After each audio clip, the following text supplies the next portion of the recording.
Settle in, gentlemen, because today I'm dishing out pearls of wisdom that could completely revolutionize your approach to dating. And let me just say, if you've been lying awake at night, your mind revolving around someone you fancy, hang tight, because I'm unboxing the ultimate blueprint to asking out your crush. Step 1, folks, grab their attention. This could be face-to-face, where the magic of eye contact does half the work for you. Or hey, this is 2023, so sliding into DMs is fair game too. Either way, you're aiming for a connection. Moving swiftly on to step 2. Lay it out there. Drop the "Hey, I like you, let's grab a bite at this cool spot, tomorrow at 7? Simple, straight to the mark. But here's a little twist if you're fresh acquaintances, bypass the "I like you" chunk. However, longtime buddies? You need to clarify. This isn't your regular friendly outing, so be crystal clear with your feelings. Then comes the nail-biter, step 3.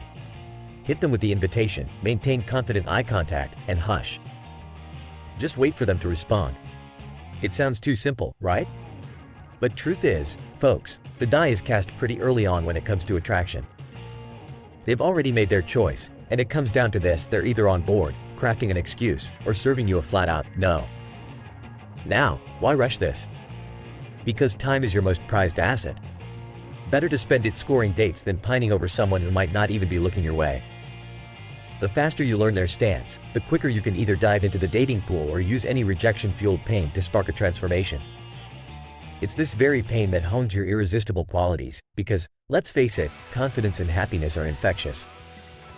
And while we're talking life lessons, let me share how I conquered the dating scene in New York City. Each of my dates at this one particular spot by the East River was begging for a second round. So here's the playbook. Start at a familiar park for that comfort factor. Having a few anecdotes up your sleeve about the place doesn't hurt either. My move? A playful race bet on the way there that sets the tone of spontaneity. Now, about the date venues, I'm not a fan of the swanky sit-downs for a first encounter. Instead, go for something low-key, like a slice of pizza. It sets a casual atmosphere where you both can relax. After that, it's storytelling time. Weave tales with zeal, reenact them even. You want to leave your date in stitches, craving more of your company. This also steers the conversation during the leisurely stroll into the park, laying the foundation for the thrill up ahead. My ace in the hole is a hidden spot by a bridge that offers an adrenaline kick alongside a stunning view. Escapades like this get the heart racing and, believe it or not, that's a one-way ticket to Attractionville. Don't stop there. Pivot to the playground because, hey, recapturing youth with a round of monkey bars or swings is pure gold. The aim? To associate these feel-good moments with you. But that's not the grand finale, folks. The real climax is saving the park with some heroic antics or, in my date's case, mastering the art of skipping stones by the river. This is when I dial up the charm, getting a touch more tactile to convey that, yes, I'm into you and not just as a buddy. Now, let's huddle up for some straight talk. The secret sauce of these successful dates isn't just the itinerary, it's the authenticity. I share activities that genuinely light my fire, because enthusiasm is contagious and commitment to self-enjoyment is magnetic. So, subscribe, tap that bell, and prepare to employ these tactics for your next date. Go places that spark stories, involve a sprinkle of safe adrenaline, and most importantly, incorporate what brings you joy. Because when you exhibit your truest self, that's when the magic happens. Remember, mates, drop a like and consider subscribing if this spoke to you. It's the surefire way to keep winning at the game of life and love. Your personal tale of romance and self-discovery is out there waiting. The question is, are you ready to live it? And if you found value in these words, a token of appreciation through a tip would mean the world. The link's in the description. Until next time, keep being that unforgettable enigma, that unforgettable, strong, successful male in the relentless pursuit of growth. Imagine this, fellows. The ultimate secret to a long, healthy, and joyful life isn't found in the latest diet fad or extreme workout regimen. Harvard University unleashed one of history's longest-running human studies back in 1938, and what they uncovered will change everything you think you know about living to a ripe old age. So, before you double down on kale smoothies or run another marathon, lend me your ears, for great things unfold when you stick around till the end of this tale. In this study, over 700 boys, including the likes of President John F. Kennedy, were meticulously tracked, their lives unfolding in various spectrums of success and significance.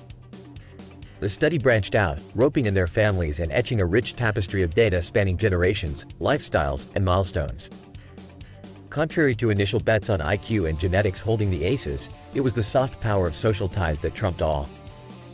Hit pause on your DIY health strategies for a second and consider this. How robust are your bonds with others? Solid social connections can be the armor to fend off ailments, and the science is compelling. Folks who cherish their relationships flaunt stronger immunity, are less haunted by the specters of ailments like diabetes and heart conditions, and bounce back faster from sickness. Depression's grip loosens, and the mind's sharpness endures well into the silver years. At 50, if you've got your relationships in check, your health at 80 will thank you. As we navigate the sea of modern distractions, Netflix marathons, and infinite scrolls on social media, it's those real-life connections that need our attention. Old pals, family traditions, and new faces all knit together in the grand tapestry of our social well-being. Up the ante on the time you spend with those who matter. Refresh stagnant routines with your partner or roomies. Branch out, stir conversations with strangers, and seek out communities with common passions. You might feel a bit introverted, preferring quality over quantity in your social portfolio, but whatever your style, a sizable slice of relational pie is indispensable for each of us. So, gentlemen, ask yourselves, how will you fortify your social fortress? While pondering that, remember to subscribe, give a thumbs up, and hit the bell. It could be the beacon guiding you toward the life benefits we've just delved into. Brace for more insights as we continue the journey. If today's wisdom has struck a chord and you're now brimming with newfound knowledge, consider showing your appreciation with a gratuity commensurate with the value received. Rest assured, the link awaits you in the description. Keep your eyes peeled for the next chapter where we'll unpack even more keys to mastering this game of life, achieving that ironclad bulldog mindset, and forging ahead with unwavering divine masculine energy. And always remember, the strongest male hero ever isn't born, he's made, every single day, by his choices, his mindset, and yes, by the company he keeps. Stay wise, stay strong, and thrive in the complexity of modern life dating and the economic recessions we face. Together, we're building empires, one manly conversation at a time. Until next time, this is Max Sterling, signing off. Imagine this: what does a fulfilling life truly look like? Amid the hustle to climb the success ladder, have you ever paused to consider what genuinely keeps us healthy and happy as the years roll by? When envisioning your future self and where you'd invest your energy, would you aim for fame and fortune, or is there something more impactful at your core waiting to be recognized? Current research unveils fascinating insights. A significant chunk of younger generations has hitched their aspirations to the wealth wagon, dreaming of financial opulence. Yet, alongside this pursuit for monetary success, another aspiration emerges: the yearning for recognition and fame. But as we've always been nudged towards professional achievements and higher performance, what if the path to a meaningful life isn't paved with just accolades and bank balance figures? Let's delve into an extraordinary journey that spanned 85 years, one of the most extensive studies on adult life continuity ever conducted, the Harvard Study of Adult Development. This quest began with 724 men, who were meticulously observed from teenage years to the twilight of their lives, providing a rare panorama of human existence. Such long-term studies are unicorns in the realm of research, often thwarted by challenges like participant drop-offs, financial difficulties, or even the passing of the researchers. Our story follows two distinct cohorts. On one hand, we have the Harvard sophomores, young men wrapped in the Ivy League's embrace, soon to be enveloped by World War II's intensity. On the other, youths from Boston's impoverished quarters, growing up in tenement shadows and underprivileged beginnings. Despite their varied starts, these men ventured forth into diverse occupations, some ascending or descending the social strata, with lives marked by triumphs and trials. Through this meticulous observation, it emerges that wealth, fame, or labor intensity don't top the list for a contented, healthy life. But what does? The study's most resonant conclusion is plain yet powerful: it's our relationships that sustain happiness and health. 3 vital lessons stand out. 1. Social connections are invaluable. Conversely, loneliness is a silent scourge. Those intertwined with a strong community fabric, friends, family, companions, enjoy augmented well-being, robust health, and longevity. Loneliness, however widespread and often discreet, can erode happiness and hasten health decline. 2. It's not the quantity but the quality of relationships that counts. High-strung relationships or tepid marriages can be detrimental, even more so than an amicable separation. Nurturing, supportive, affectionate connections can shield us from life's adversities, even as we age. At 50, the contentment in relationships portends better health at 80. 3. Meaningful relationships don't just shield the body, they safeguard the mind. Those assured of support from their companions in their 80s exhibit keener memory retention. Relationships rife with uncertainty predict the opposite effect. Yet, this pearls of wisdom on the significance of relationships isn't novel. The challenge lies not in the knowing but in the persistent, laborious nurturing of these bonds, a task less glamorous, sometimes taxing, yet undeniably enduring. So, let's bring this home. What step towards relationship building will you take today? Maybe it's putting down the devices to engage in face-to-face connections, revitalizing stagnant relationships, or bridging the gap of a long-standing family rift. To wrap this up, let's hark back to Mark Twain's reflection on life.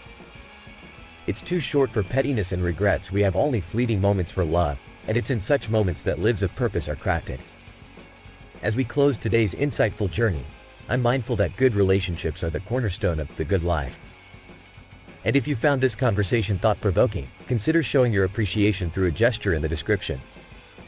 It's always a pleasure to have you, and if this episode added value, make sure you subscribe, hit like, ring the bell for notifications, and start weaving the fabric of meaningful connections in your life. What will be your next step to foster connections that last a lifetime?